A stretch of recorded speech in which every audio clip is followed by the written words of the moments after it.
Guys, we're back.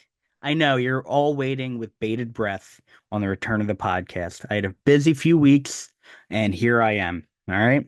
In the span of the few weeks, I performed at the Fest in Gainesville, Florida. Met awesome comics, Daniel Biddle, Reed Pegram, Nathan Hart, Andrew Hillary, uh, Neil Rubenstein, Brandy Posey. Opened up for Chris Gethard.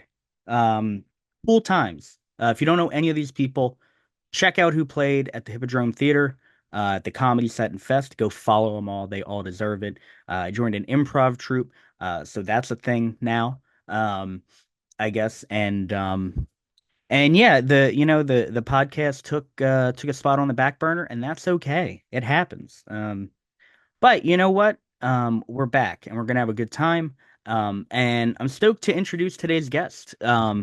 He is incredibly talented. Took a hiatus with making music, but now he's back with a full length album, Trailblazer, which is very much worth your time.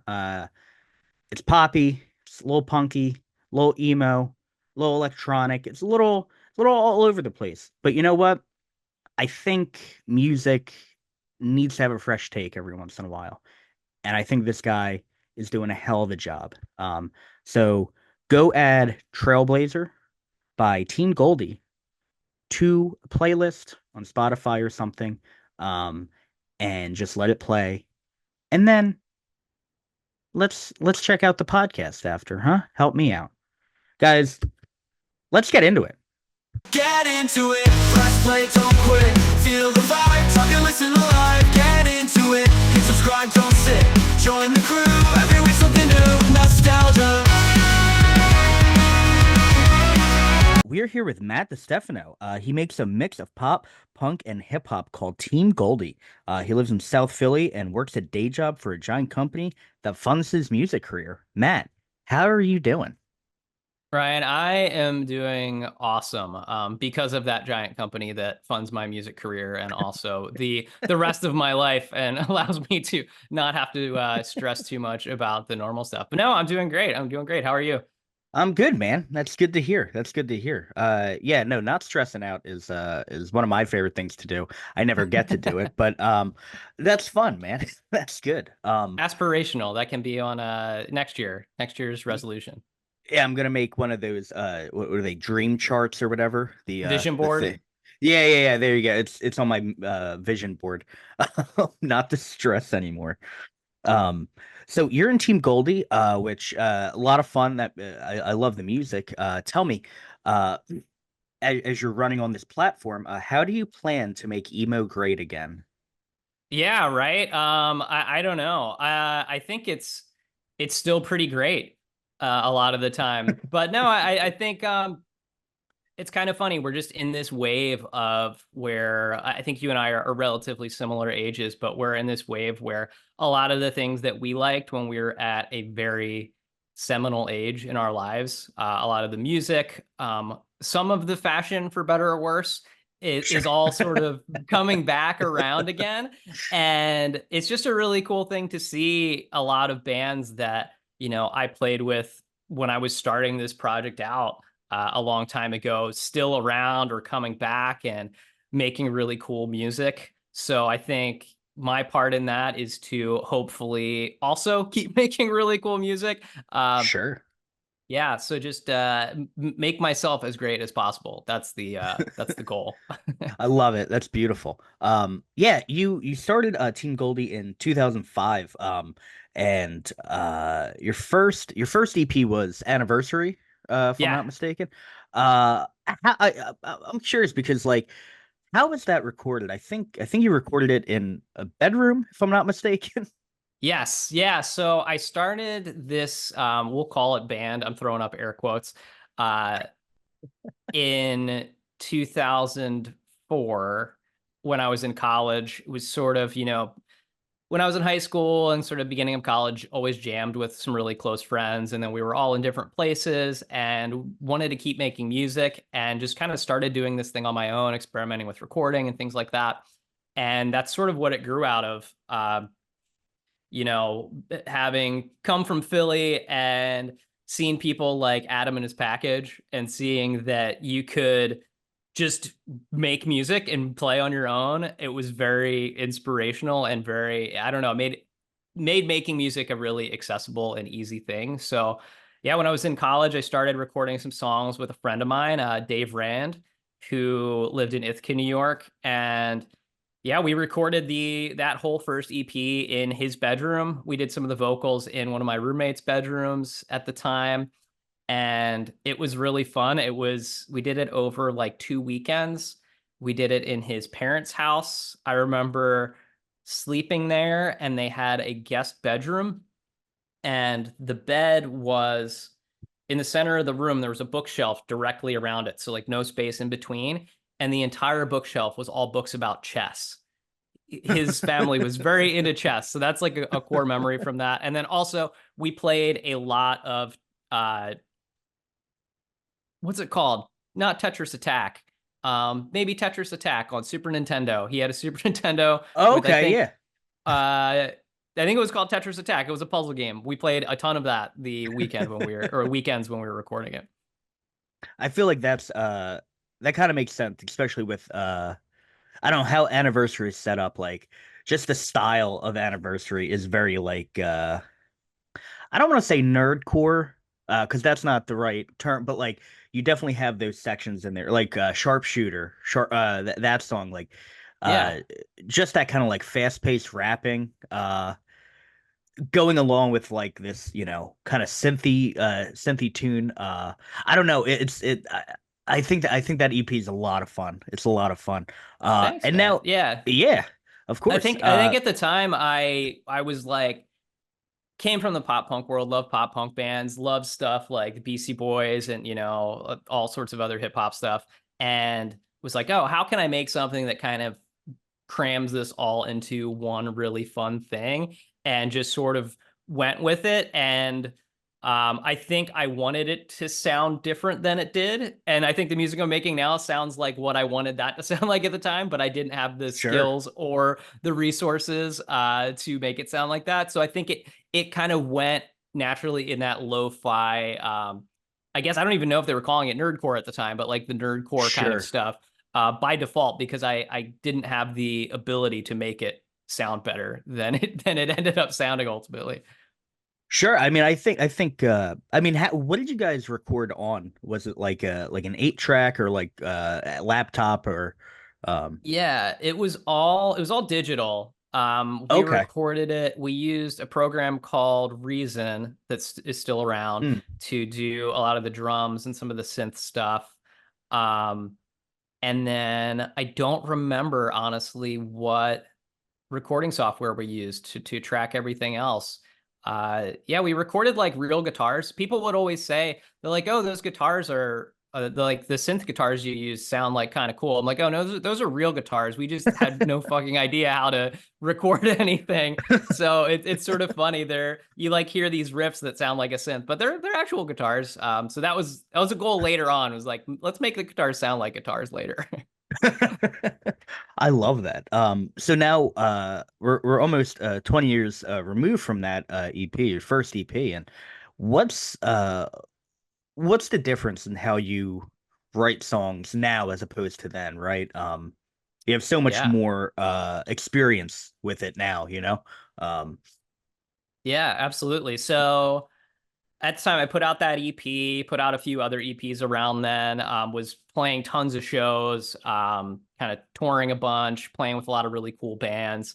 And from there, started to get a little bit of like buzz in the music industry, had some record labels that were interested, had some managers that were interested. And um, I will take full ownership. Like I fumbled the ball with any opportunity that came my way during that time. So sort of got to a point where I wasn't having as much fun doing it and sort of shelved the Team Goldie thing. Went on and did another band with friends and made a record. And then sort of a couple of years ago, just very naturally came back to writing some songs for this again, which led to the new record. And I think what's different is I'll say what's the same first. What's the same is I don't like to put any constraints on like what makes a song for this band. Um, again, air quotes band, it's just me, but Sure. it it's something where I think about, when we're listening to music, especially now, like I love listening to an album start to finish. I'm like still that kind of person. I realize I'm the minority, but when we're listening to music, we're listening to so many different things. We're listening to a hip hop song, we're listening to a Taylor Swift song, we're listening to Blink 182, whatever, all over the place, genre wise, song to song. And so I think with this, I'm like, why would I put a border around the songs that I'm going to write when it can just be everything, as long as it still makes sense? And I think it does. But yeah, I think from a songwriting perspective, I think I've just have a lot more experience. I think I know what I like and what I don't like a little bit Okay. more. Yeah. I think I know some tricks that make it easier to write a song. And yeah, I don't know. I still kind of do the same thing that I've always done, which is like throw ideas at the wall, and if I find one that I really like, sort of run with it. So all of that to say, I don't know that I've learned anything or do anything super differently, other than just having some experience and, hopefully being a little bit of a better songwriter, being able to kind of capture an idea a little bit more clearly and put it out there. Um, yeah, or maybe not. Who knows? Sure. No, I get that. I totally get that. So did you record this at a studio or do you have your own home studio? Because I feel like you're a very DIY guy, like you're Absolutely, very DIY and to a yeah, fault. I think that's very respectable. I think that's incredibly respectable, man. Yeah, yeah. So I recorded the new record, Trailblazer. I recorded it here in my house. I recorded it downstairs in our basement, like literally on the computer and microphone I'm talking to you right now on.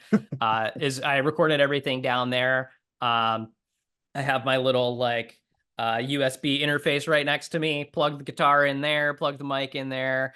Used a lot of like software synths for the keys and some of the drums and stuff like that. So yeah, didn't do this one in a studio. My last band, we did like full studio experience. It was really fun. It was really cool. But for this, it sort of just came together really naturally, kind of song by song. The first song that I recorded, like I don't really do demos for the Team Goldie band. It's sort of just like I record the song and then just kind of hack away at it until it's like, cool, this is the final version of it. And then a buddy of mine, John Brown, who people might know from some of his past bands like the High Court and Bright and Early.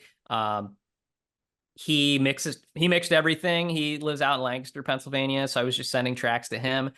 He would mix some stuff. He sang some harmonies on the record too. So yeah, it was super DIY. Did it very low budget in the basement here.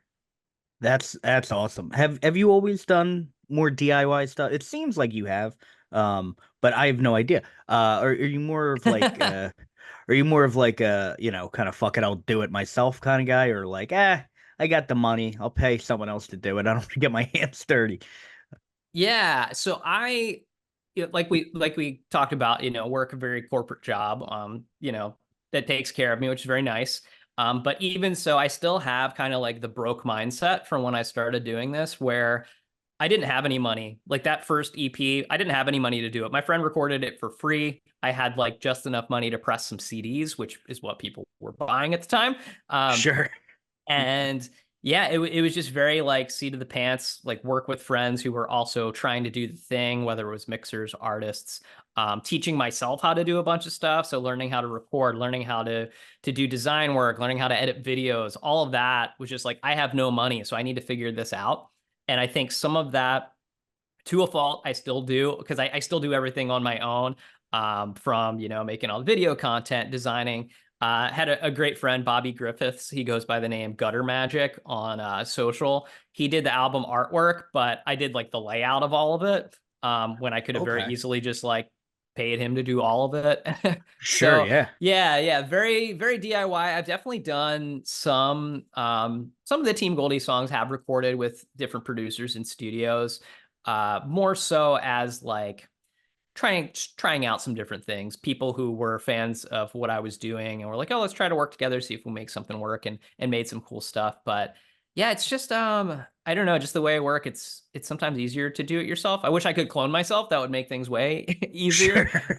Or I wish that it's definitely different when you're I mean, as a comedian, it's not like you have a band that can help you all Oh promote your yeah. shows or book the shows or deal with all these different pieces. So it's kind of similar in my shoes where, in it, I've been in bands and we'd have like, oh, this is the person that handles all of our merch orders and handles like dealing with the money and this stuff. And this is the person that's like our design person. And this is the person that does whatever.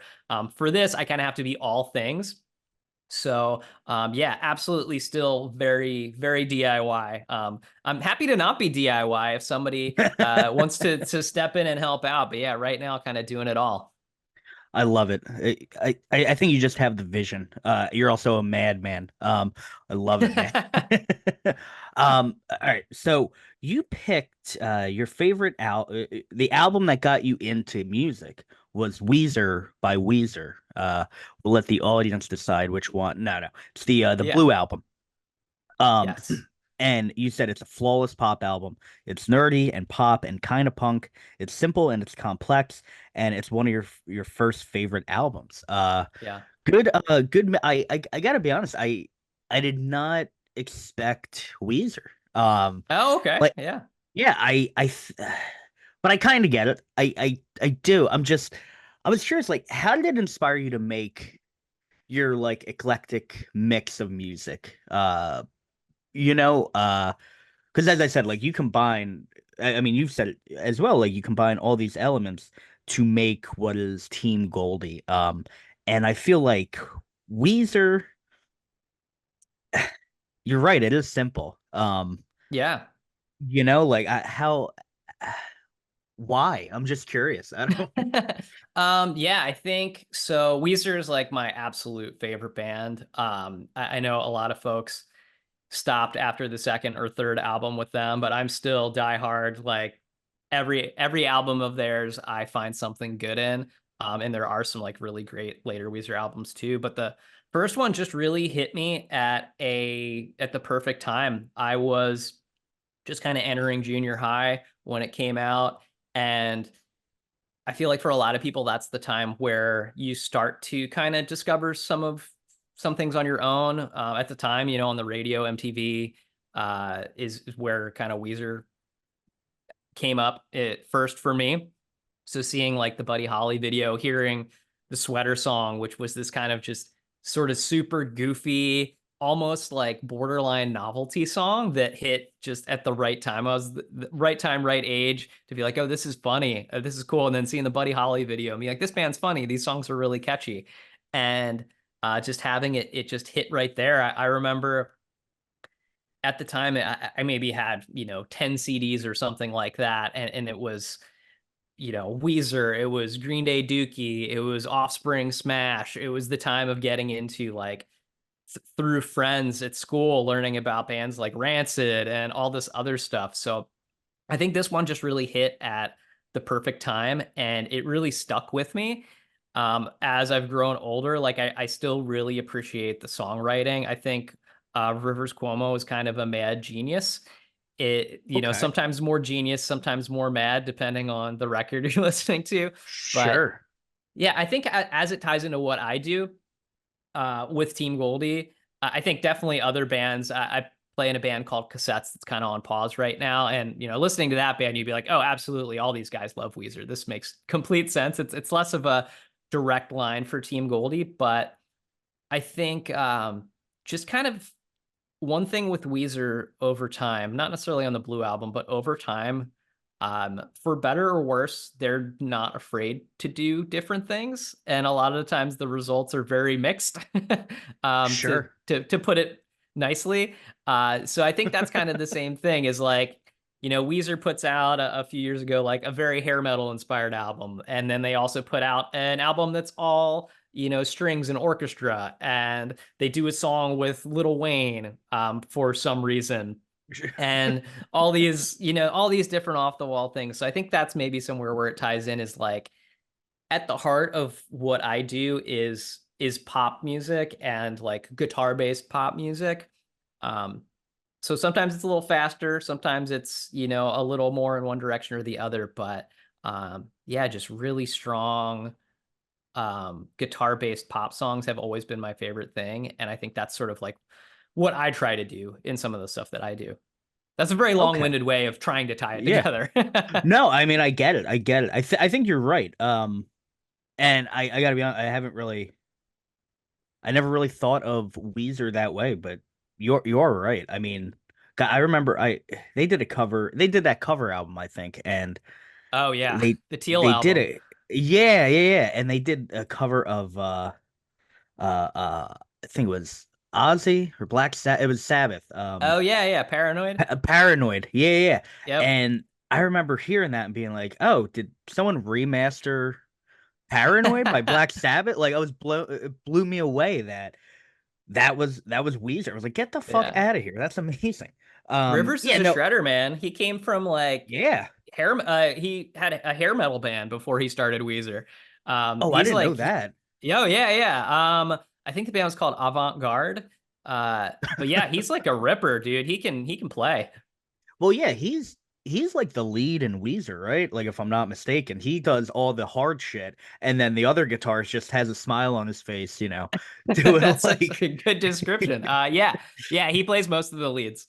yeah. I know that I took guitar lessons when I was 12, and that's what I was taught. What what is your favorite song from the Blue album? Because there are a lot of bangers on the Blue album. Yeah, that's a really good question. I think it varies.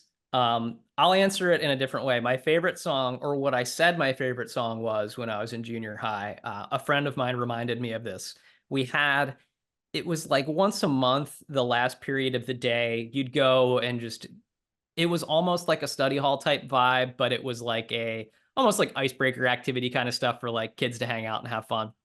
And I remember um, we went around the room, must have been saying like our favorite song. And I said, my favorite song is Surf Wax America by Weezer, which I don't think it really was at the time, but that was like the non-single. And I was like, oh, I gotta say like the cool song, so I can be even cooler. So that was the one at the time. But yeah, I think it changes, man. Say It Ain't So is such a good song. Um, because it's so, that album's so kind of, the vibe is all over the place. You get a song like Say It Ain't So that's kind of like a pretty heavy song, both lyrically and musically to a certain extent, and then you get the Sweater Song, which is this goofy thing, or you get Surf Wax America, which is another kind of sillier song. um so yeah, I didn't answer your question. I'll say Buddy Holly overall. Buddy Holly is like can't miss. It's so good. It's so upbeat. The music video is still one of the best of all time. So yeah, I'll say maybe Buddy Holly. Yeah, I feel like like that. That's an album like Dookie where like they play every song on the radio. It doesn't matter. Like every song on that album is kind of a hit. Like even if it Yeah. wasn't a single or whatever, they're like, nah, this slaps. Like we're putting it on. Um, I feel like a lot of those albums. There's a reason people consider Weezer great, and I think it's because of the Blue album. That was their Yeah. first album, right? Yeah, yeah. Most people who consider Weezer great are like Blue Album, Pinkerton, maybe Green for some people, and then everyone else is like, fuck everything after that. But I will encourage anyone who dropped off of Weezer. There's some good stuff out there. The White Album is like mostly really really good. They have an album called Everything Will Be All Right in the End that's front to back like amazing. Really kind of ties back into some of their earlier stuff for the vibe. And they're just really good songs on a lot of the things that they do. If you're willing to kind of like stick with them through, there's one or two out there that are rough. The Black Album is a tough listen. It's Oh. not amazing, but yeah, there's so much good stuff.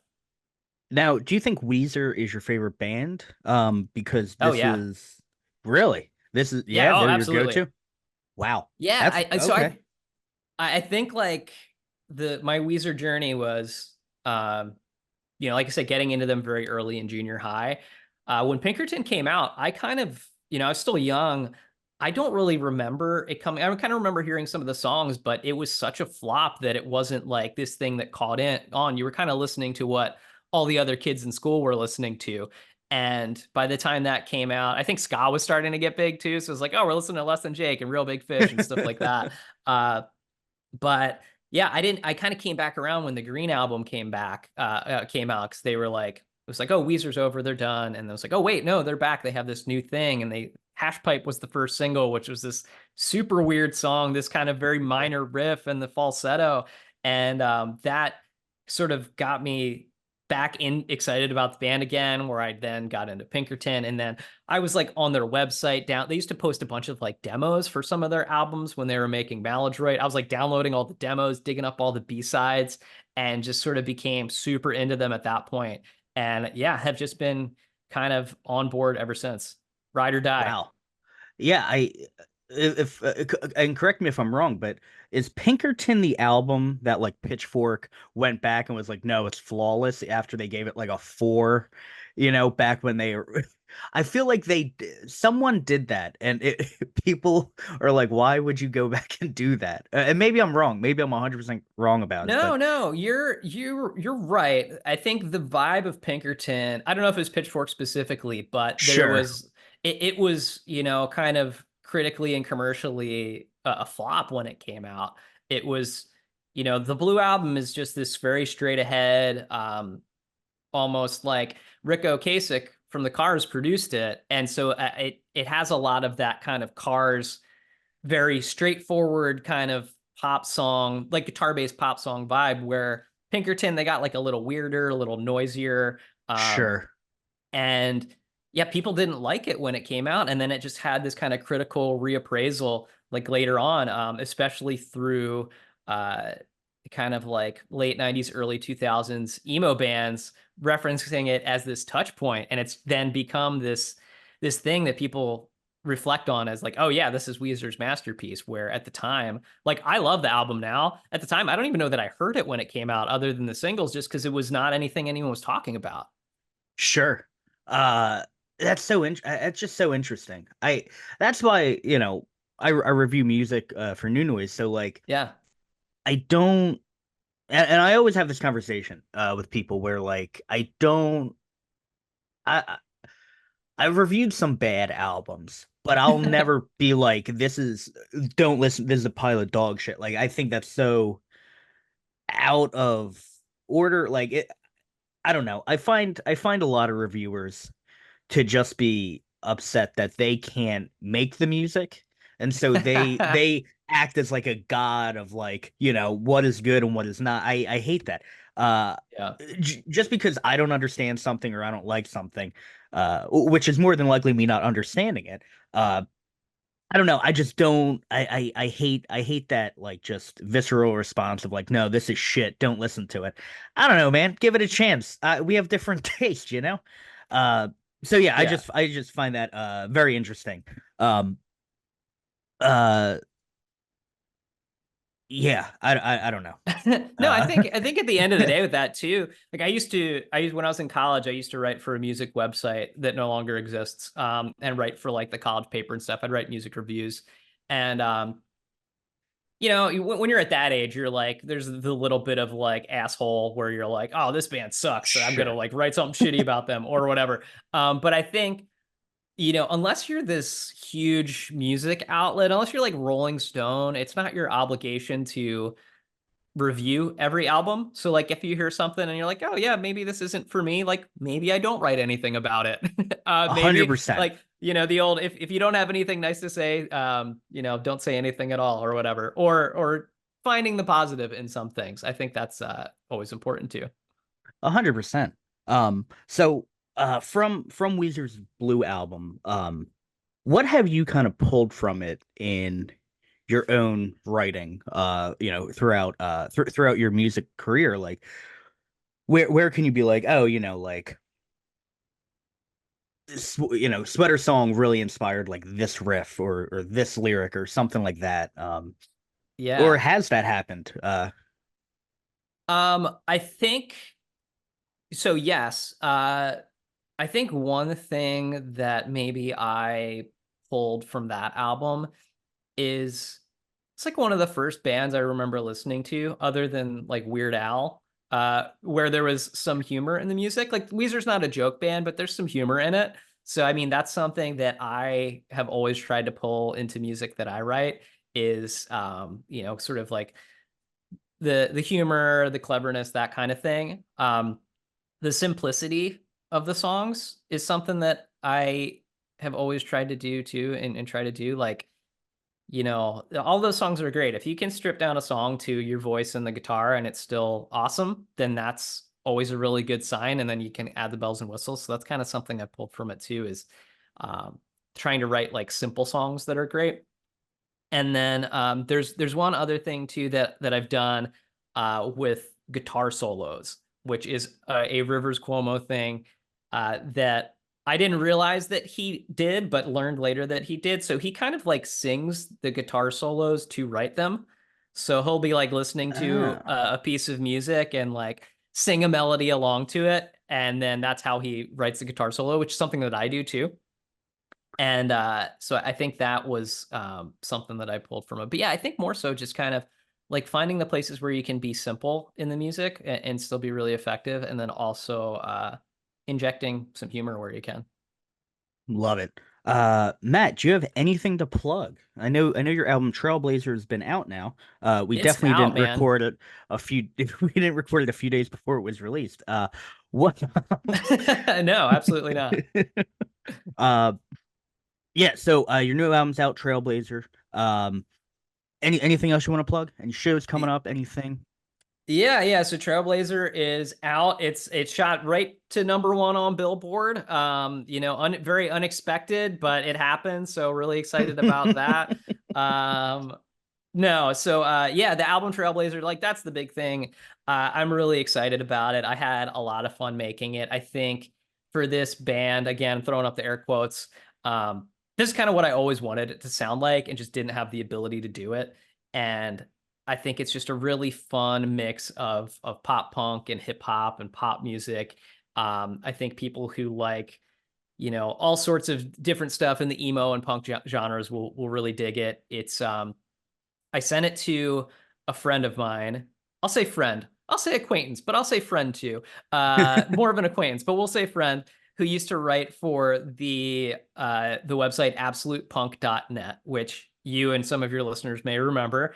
And he said like the response after listening to it was like, "Oh my gosh, this sounds like just like the perfect tribute to everything that we grew up listening to." So I hope people that are fans of kind of that genre, people who are on MySpace, people who read alternative press, people who were in the absolutepunk.net forums, this is your record. Check it out. It's available on vinyl. Two different variants, different merch and stuff. TeamGoldie.com is the website. Team Goldie PHL is where I'm at on all the social media stuff. As of right now, when we're recording this, no shows, but putting a little bit of a band together. And so there should be some shows forthcoming, which I'm excited about because I haven't played a show in like 5 years since Wow. end of 2019, which is totally wild and feels strange for someone who used to, just play a show or more than that every weekend. So excited to do that again. Keep an eye out for that. But yeah, just check out the record. Honestly, give it a listen. It's streaming everywhere. If you dig it, share it with somebody. For someone who's a small musician like myself, that's like the best thing. It's hard to get new people to hear it. So if you listen to it and like it, send it to somebody who you think would like it. That'd be really cool. Awesome. Guys, you heard him. Check out the new album Trailblazer. Go follow him on social media and stay up to date with his stuff. Matt, thank you so much for joining me. Yeah, thanks, Ryan. This is super fun. God, I'm glad you had a good time, man. Thanks. All right, thanks, dude. Get into it, press play, don't quit. Feel the vibe, talk and listen live. Get into it, hit subscribe, don't sit. Join the crew, every week something new. Nostalgia. Guys, that was my interview with Matt Distefano, the one and only Team Goldie. Um, that's actually my favorite song on Trailblazer. It is a fucking banger.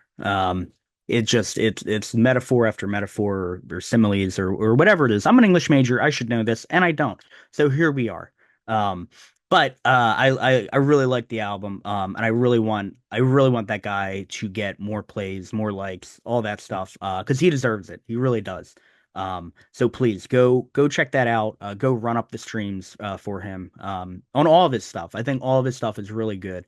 And you can kind of see the progression from um his early days to now in 2024.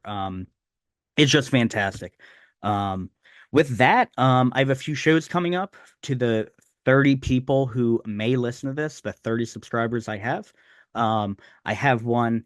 I'm doing improv now, as I said. So I have a show, I think December 14th at in Cape May. You know, go on my website or go on any social media and find out what I'm doing with my life. It's usually not a lot. And then December 19th, I am at Bar 32 in Atlantic City, where I will be performing for Dealing Words Comedy. That's an awesome. It's a good show. It's a fun room.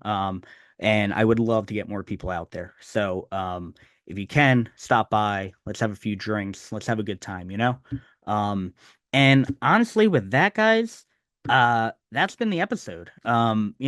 I hate those YouTubers who are. I'm not even a YouTuber, you know? I don't. I release a podcast on there because I can't figure out streaming right now. But like, subscribe, send me hate mail, death threats. I don't care. Anything to get me in the algorithm, you know? So let's do that. And I'll see you next time.